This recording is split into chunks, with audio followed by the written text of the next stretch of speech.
if you don't have any stated values, and if you're not really articulating what the behaviours of those are, well, it's pretty easy to have the culture that you don't particularly want. People will do things that you probably don't want them doing. I always talk about it in a really practical sense of, if we have staff, we would normally do some form of performance appraisal. Yet the number of smaller organisations that might have volunteers that perform a lot of tasks for them, and rarely are those individuals reviewed. I look at that as a value of, why should we review someone who's paid more than someone who's not paid? How can we continually improve? How can we develop our own organisation if we're not putting things in practice that mean that we actually value and appreciate that person's performance, even though they mightn't be being paid? So it might be simple as a thank you, or it could be as detailed as, well, okay, this is the tasks you were given, these are the sort of things we've seen in practice, these are the things that we think you could improve on, these are some of the things that we really want to be careful about doing in the future.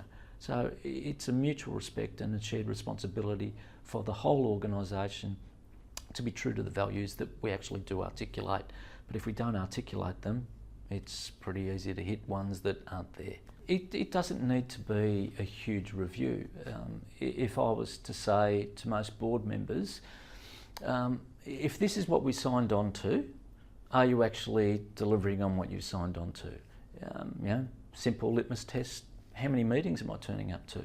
Because if we're talking about respect and I'm not turning up to the meeting, that's not me living by the values of the organisation and probably what I signed on to do. So the practical side of, even in a pure governance context, is I'm not living what I agreed to live by. And that's not something that any small organisation needs to look at enormously, but what are our stated behavioural expectations, not just for staff members and management, but for the board itself. So a really important part of that is then the board actually being seen as leaders of the organisation and the values.